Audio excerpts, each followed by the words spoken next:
You all ready to join me today in our trip to outer space? Yeah. Albert Shivers. The Matrix doesn't happen. That's very true. Come along quietly or not. Goodbye, Whips. As I was about to try to bribe From Albert the Shivers. mistress of the fading light, They don't have to like it. they're trying to put a caravan. The general concept is that creativity flourishes in an atmosphere of freedom. You are listening to the first station on your dial. WCNW, operating on a frequency of 1,500 kilocycles in Brooklyn, New York. Alright, folks, welcome to another episode of the Planet Shivers podcast. I am, and always will be, Albert Shivers, and I'm excited to have my guest, Jack Swersie, here today. Thanks so much for coming on the show. Well, thank you, Albert. I've been a big fan of your artwork ever since I've known you, which has probably been 5 or 6 years anyway. Yeah. And I'm honored to be here with you. Yeah, I'm excited. It was a long time coming. I'm glad we got it together. Yeah, I know. I kept having to cancel at the last minute. I'm sorry about that. No, that's fine. Yeah. That's fine. And in fact, I was surprised you asked me back because, 3 or 4 times we went through this. Oh, it doesn't, cancellations, because it comes up. It happens. Okay, so well, it doesn't. I got to go now. dissuade See you me. later. Okay. It doesn't faze me too much. Right. And I've been wanting to talk to you about your work and everything for a thanks. while now. So here Good we deal. are.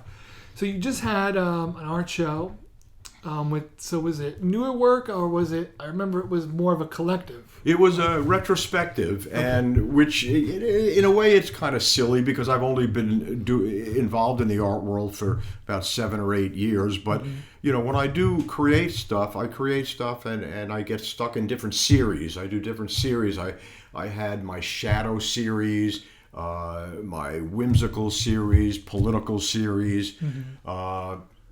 And I forget what I was about to say. What the heck were you saying? Your collective show. Oh, yeah. So what I did, a retrospective. So I showed a little bit of everything that I've done. In fact, I had over 80 pieces in the show. Nice. And it covered all the different phases of my little career. Okay. What kind of art do you mainly do for the folks at home? Well, I call myself a photo artist. I'm not a photographer in the sense of I know nothing about my camera. Okay. I just create scenes, shoot the scenes, edit, and come up with work that could be profound, it could be political, it could be just whimsical, it could be funny. So that's where I'm at with what I do. Okay. What's been your most recent series?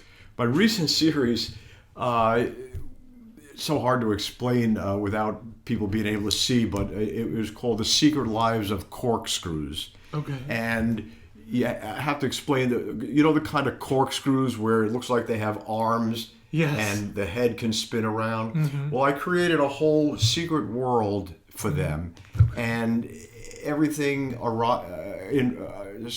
involved them being in different situations. Okay. And there was it was kind of comical, much of it, and it went over very well. In fact, that was probably my most successful series in terms of selling work. Okay, cool. And so, how do you go about, it's photography, so how do you go about creating that scene? From your idea to hanging on the gallery wall? Okay, obviously everything you see in my work is photographed. Mm-hmm. Okay. Nowadays, with the editing programs that are out there, you can isolate the background of different photos and use what you have left to place anywhere. And in fact, I've come to the conclusion a lot of what I'm doing is sort of photo collage, because I'm shooting the individual pieces, putting them together, creating a scene. Gotcha. And how often do you aim for comedy? Now, obviously, you do political, which is different, and we'll get to that. Well, even the political had comedy in it, but that was easy in the 4 years that I did it. What was your question? Your comedy in your work, humor in your work. Well, as you know, Oh, is that my phone? It I'm might be. sorry. That's okay. Yeah. Let me turn it off here. Oh, good. It's funny. Nobody ever calls me, and now they do. Where the heck's my phone? Got that. That was my drug dealer. Sorry. Okay. No, he's welcome to come over too. Where were we? Humor in your art. Oh, yeah. Well, I spent 35 years as a stand-up comic. I did a comedy and juggling show. Okay. So comedy has always been, if you go before that, in high school, I was the class clown. So there's always humor emanating from me. And a lot of that has gone into the work that I create. Okay. How often does an audience for your art pick up on the humor? Well, quite often, I would imagine. A lot of my work you do have to look at and really study and see what's in there. A lot of things you won't just see at first glance. But I got a lot of comments from people about how my past comedy life has morphed into my art life. Okay. It's funny. Trump made it so easy to create the art that I created. A good example would be years ago when he told the press that he was the chosen one. Okay. So when he said that, what do I think? Right. And I actually created it. I made a cross, Uh-huh. and I took the Trump troll doll that I had, and I put him on a cross, the chosen one. Mm-hmm. So a little humor there, Yeah. but also very poignant because the guy thinks he's the chosen one. Mm-hmm. And a lot of the stuff I did, the love he had for Putin and for that clown over in North Korea, that was easy also. I have one where Trump is looking in the mirror and he sees Putin. Uh-huh. Okay? You could easily do that with Hitler. You could do it with, any dictator around the country, around the world, excuse me. Gotcha. Come and eat at Alberta's Pizzeria, the only place for authentic Italian Jewish cuisine, home of the only Grandma Yetta pie, the best kosher pie this side of the Wailing Wall. Plus, we cater birthdays, sweet 16, bar mitzvahs, bat mitzvahs, baptisms for the goys, and we offer free sausage topping for any bris. Alberta's Pizzeria. Pizza you'll want to eat everywhere. So with your stand-up, I have never had enough comedians on the show. Uh-huh. I think I've been inspired more by stand-up comedy in my own artwork than anything else. Right. I've done a bunch of stand-up comedian portraits. Uh-huh. And in general, I think it's the hardest art form. Yeah, but you know what I've always said to that when people say it's the hardest thing you could possibly do. For those who do it, there's something within themselves that makes it easy for them to do, whether it be a need for attention, which God knows I'm starved for attention, or just being the center of attention. And there's a certain power to that when you're up on stage and you've got an audience in the palm of your hands. That's probably, in my case, it was the only time in my life that I felt totally in control. Mm-hmm. You control that. I did a show once for 10,000 people. It was at an arena in Worcester, Massachusetts, called the Centrum Arena. And I was working with, and most of your listeners are not going to know who Perry Como is. Okay. He was a crooner, a singer, on the level of Tony Bennett, Frank Sinatra, in his day. And this goes back to the early 1990s. And I was doing the show for 10,000 people who came to this arena. And it was set up, the stage was in the middle. So I was in complete control. I did a flawless show. And the feeling I had when I was up there of power and just satisfaction. When I got off stage, I was damn near in tears. Emotionally, just from holy crap, what did I just do? Right. So there's that. So how old was Perry Como at that point? How old? He was probably 78. I think when I started touring with him, he was 77 or 78. Wow. And then I did 3 years with him, and then he passed, I think, in the early 90s. Okay. Yeah. So what was... See, I know Perry Como well. Right. What was he like to tour around with? He was the greatest guy in the world. That's cool. And most people who know who he is have heard of his reputation as a great guy. Right. And there's nothing about that that's untrue. He was probably the single nicest man that I have ever worked That's with. cool. And generous to a fault. And there's nothing bad I could ever say about him. That's really cool. Yeah. Another person I should mention, which is of interest, and you probably know the Smothers Brothers. Yeah. Now, I toured with them, too. I did my first show with them in the mid-1990s at the State Theater down in Easton. And then they asked me to do a tour with them, a 6-city tour in Florida. And I got to know them real well. And once again, great people. Most people I've worked with, most big stars, and I've done a lot of concerts with big stars, are just the nicest people. They're people who are just as concerned about their careers as I am about mine. Right. And the ego doesn't get in their way. There have been a few clowns along the way that, were not fun to work with, but most of them were just great. Gotcha. So we'll go back, because this is right up my alley, but how'd you get started? Let's start with the cliche question of how you got started. Okay, I had actually a real job once. I was in retail management back in the 70s, 1974 to 78, and I was miserable. And I quit that, and I went back to college for a couple of years just because I didn't want to jump around from job to job trying to quote-unquote find myself. Yeah. And during that time, I got involved in community theater because it's something I always kind of had an interest in doing. Yeah. And I realized as an actor, I didn't feel like I was that good. And I didn't see where that could bring me any kind of success. But in the early 1970s, the comedy industry was building. Mm-hmm. That's when all the comedy clubs you see in every little town was just developing. And at that point, I had seen somebody who did a similar kind of comedy and juggling show that I wound up doing.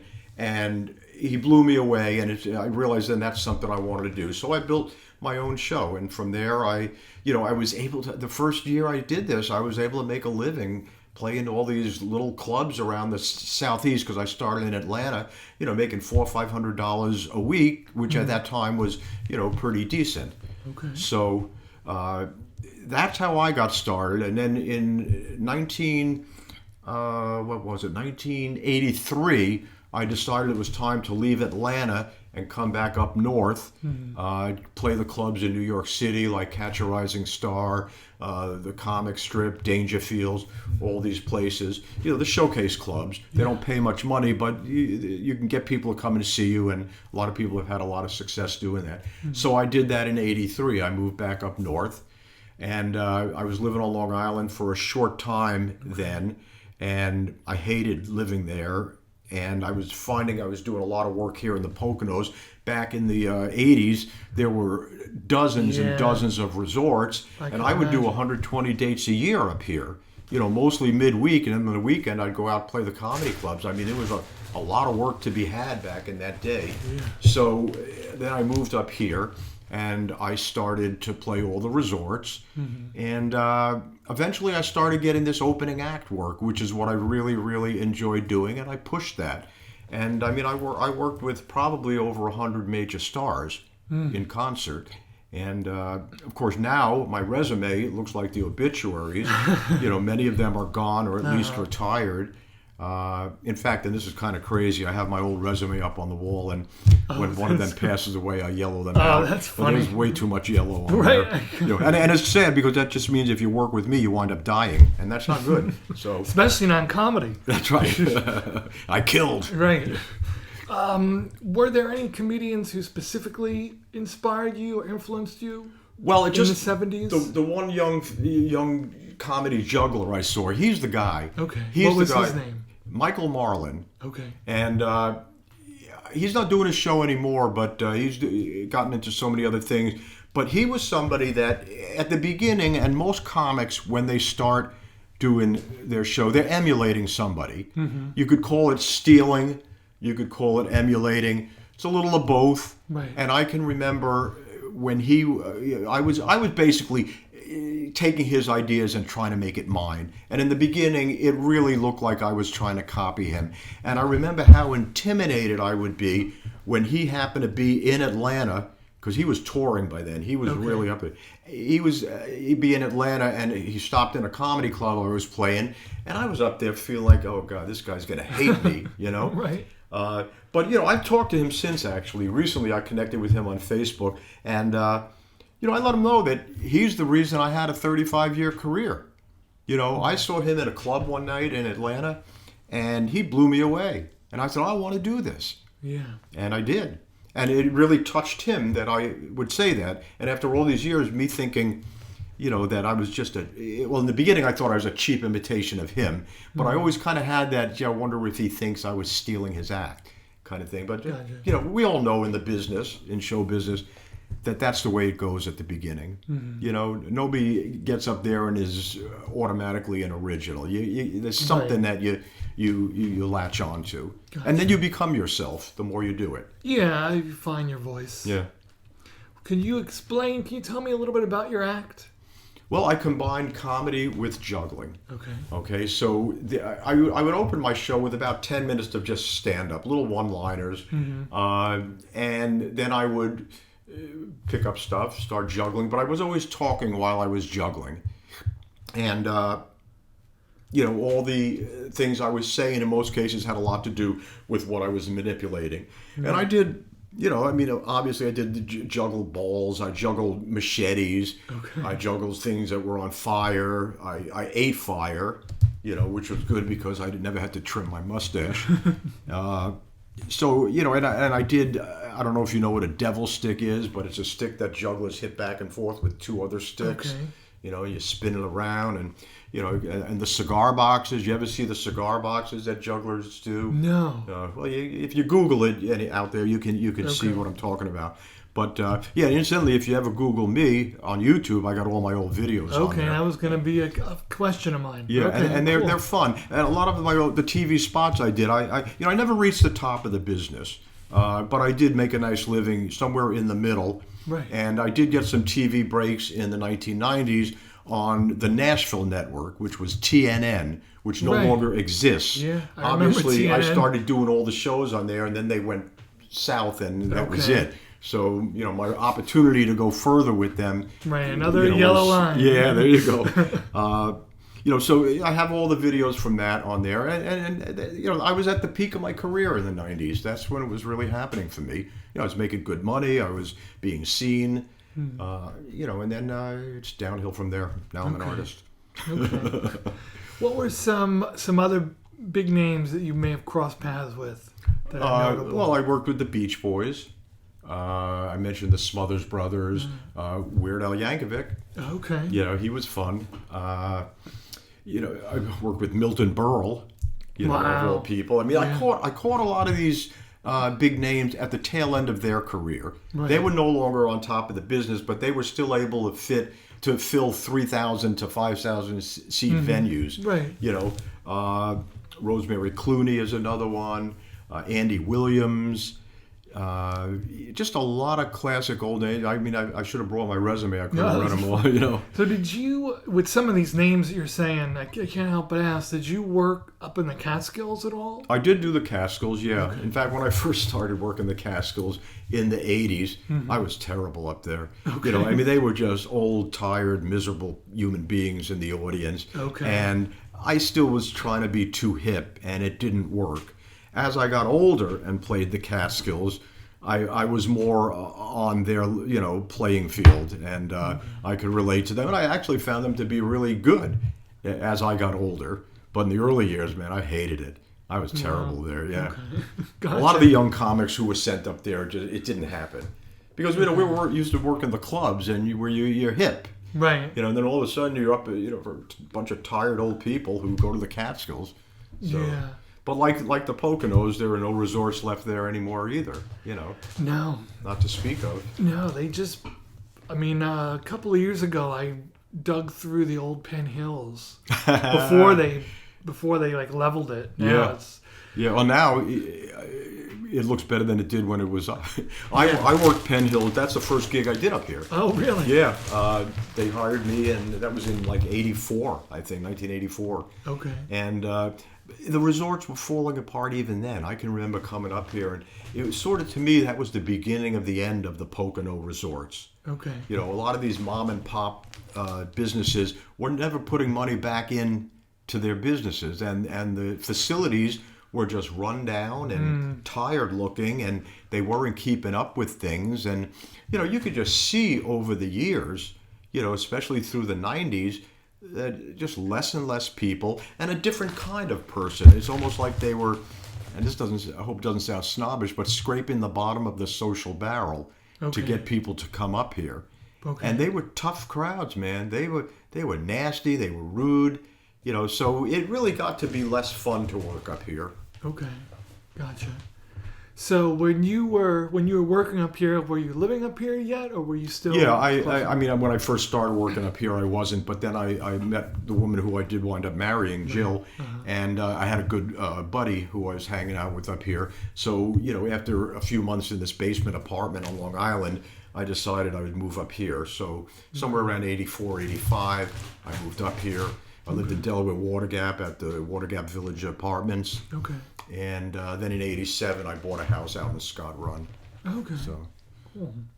From your beginnings, and I guess it's 35 years to choose from, what are some standout shows for you? well, obviously, like I mentioned, that show where I played for 10,000 people. Yeah. But you want to hear the worst?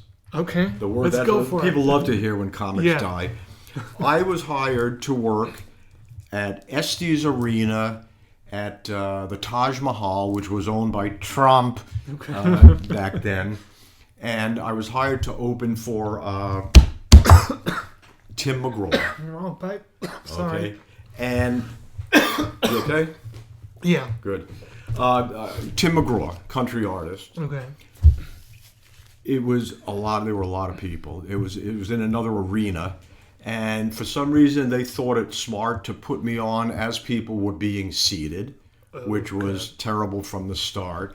Right. And it just seemed like the audience was filled with a bunch of drunken cowboys. Okay. And you suck. F you, you know, get off the stage. I mean, just classic horror. And I had to do a half an hour or 25 minutes or something like that. And, you know, when you get in a situation like that, you just kind of put it in automatic and you try to ignore it and just try to get through your act. And that's what I did. And it was the most horrible experience I've ever had. And worse than that, I had to come back the next day and do another show for the same artist, you know. Right. And it was just as bad the second day, although at least I knew what to expect. Right. But Tim McGraw was a gentleman. He was a great guy. I mean, he told me, you know, great show. But he was either lying or maybe I did better than other opening acts. I don't know. Right. But it was a nightmare. And what kind of place was this? What kind of place? Like, was it more of a? It was an arena. Okay. It was an arena set up, you know, with the stage. Right. This stage was, it wasn't in the middle like I did with the Perry Como thing, but, you know, just a huge room. Yeah. Wow. Okay.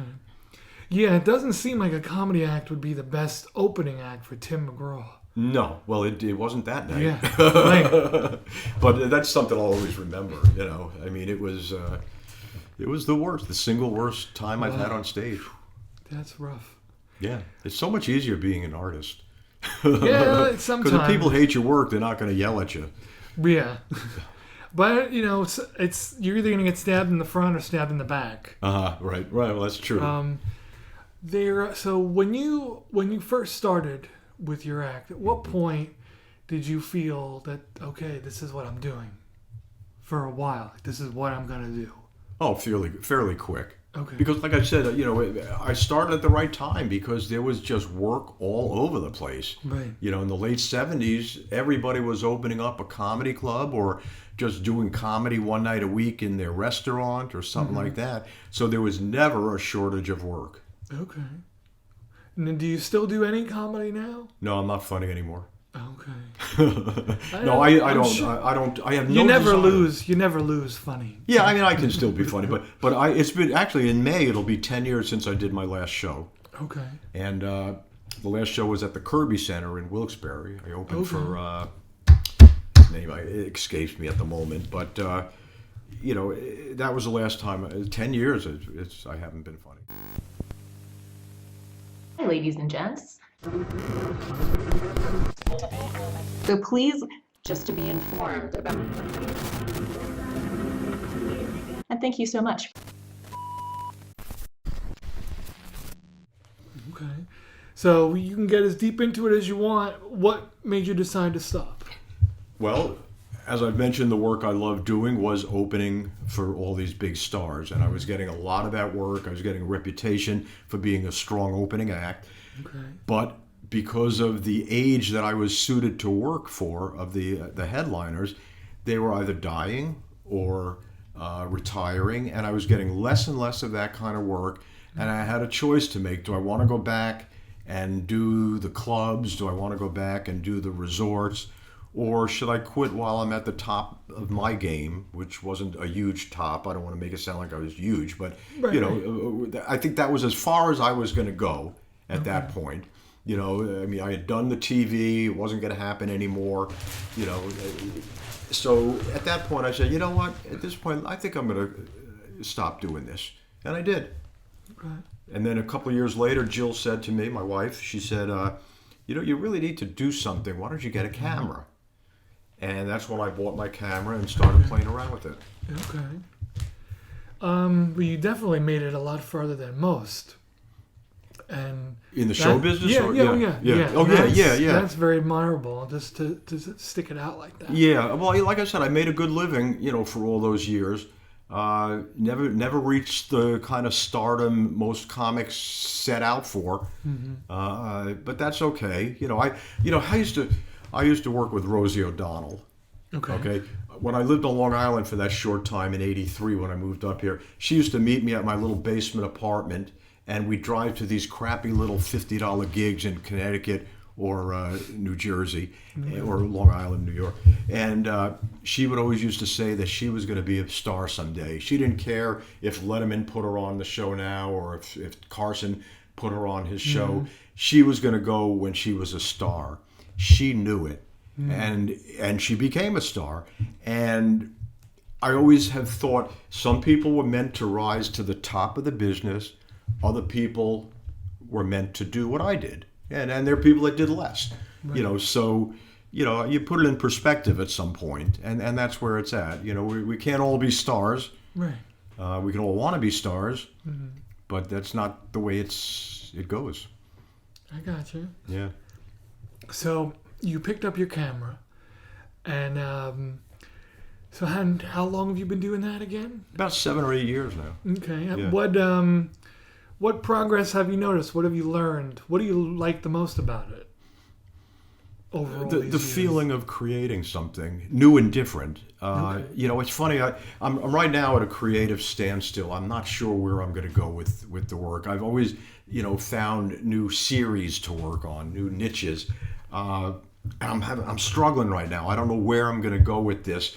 And then sometimes I say, well, let me go back and take some of the older work and work on that, or try to go in that direction again. But I hate going back to what I've always done. If I've done it, I've done it. Right. Like people say, oh, you should go back to your political art. Well, I don't want to. I've done it. Right. Not to mention, I lost a lot of friends on Facebook, and because of my political outlook. Right. But aside from that, I just don't like going backwards. I look at the old work and I go, yeah, I could do something like that, but then I get no satisfaction out of it because it's not something new. So I'm always looking for something new, which I'm not finding right now. But I mean, you as an artist, you know yourself that you go through these periods of time where you're just kind of stuck. Yeah. Although you looking at your work, I don't know that happens much because you're always creating great stuff. I appreciate that. I'll tell you, just this past early January, I was a little stuck. Mm-hmm. And it's the same thing you're saying. I had a moment once, one of my shows at Gamut, where I happened to be alone in the particular room with my work. And I was just looking at all the pieces, and for whatever reason, I was like, these are all exactly the same to me. Yeah. I'm doing the exact same thing.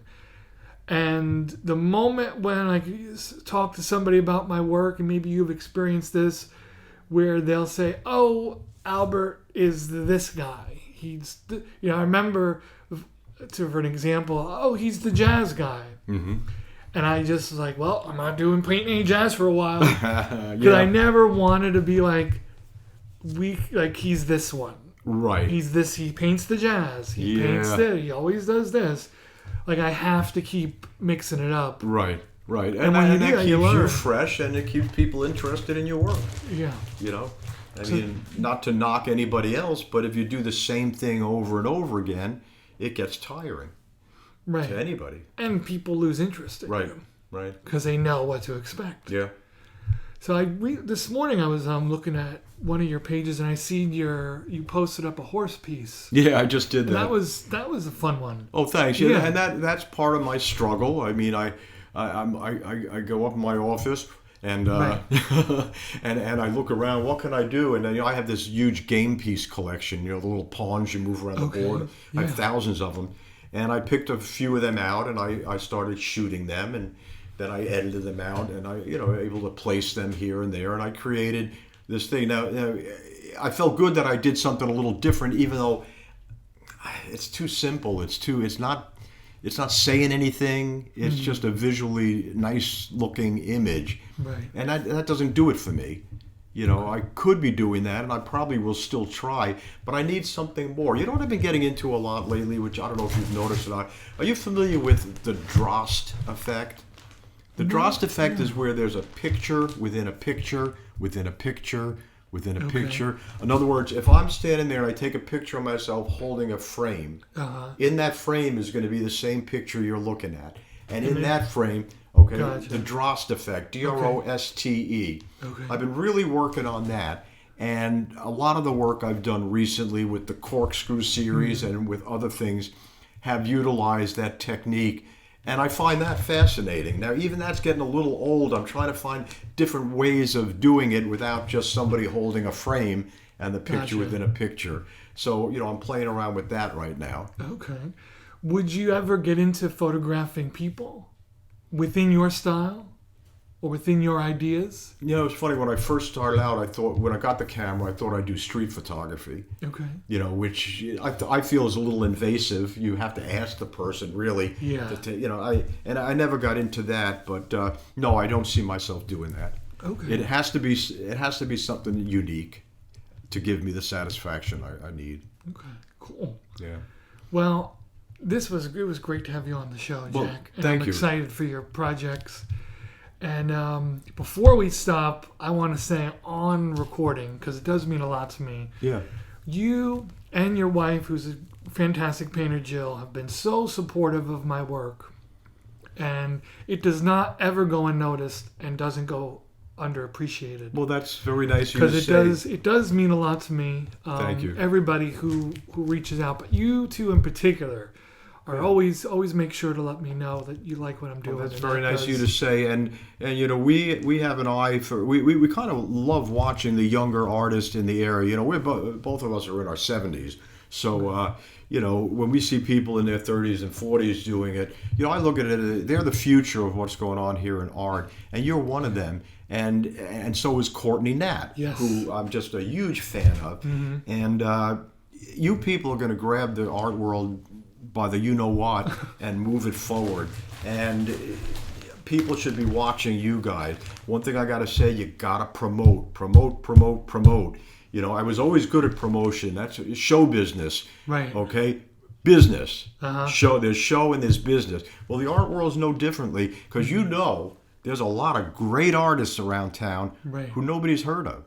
But people have seen your work. They've seen Courtney's work. Because you guys get out there and you talk about yourselves, and there's nothing wrong with that. It's important to do that. You got to have that business end of it if you're going to make waves. Yeah, I'm learning it. Yeah. It's slow and steady. It's Well, big, just but I'm learning it. keep talking about yourself.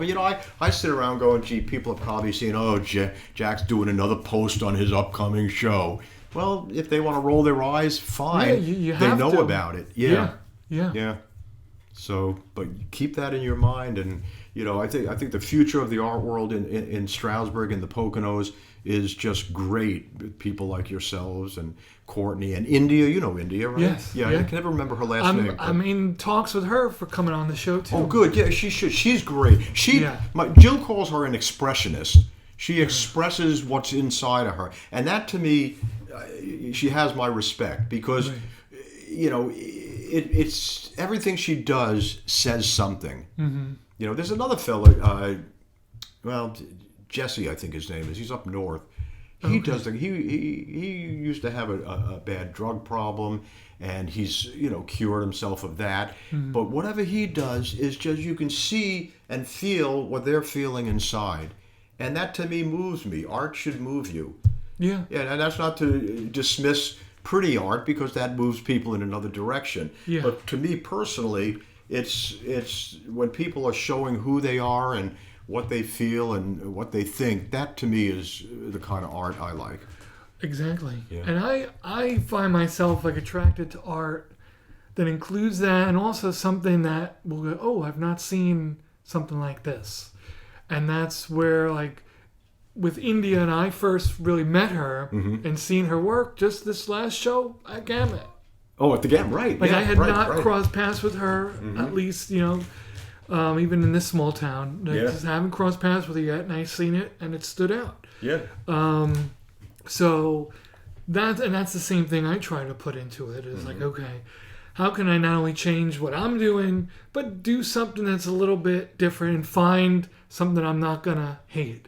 Yeah. Can I put some emotion and feeling into a piece and make it as simple to the eye, but really complicated on the other hand? Uh-huh. How simple can I make it look? Yeah. But in reality, it's a lot deeper than that. A lot deeper than that. Yeah. So I'm figuring it out. Yeah. With each piece. You've got it together. Thank you. And thanks again for coming on. My pleasure. And, thank you. We'll be in touch about it. Sounds good, Albert. Thank you. And thank you all for joining me around the table again with my guest on this episode, Jack Swersie. It was fun to finally be able to sit down and talk with Jack.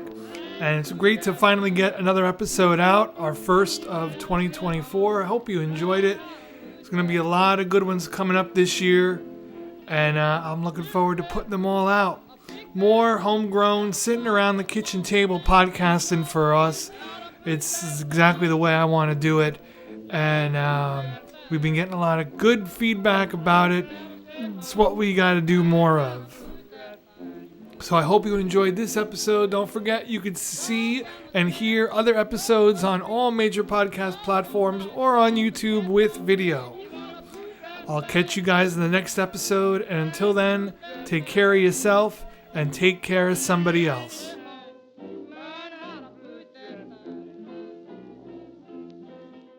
Goodbye, wimps.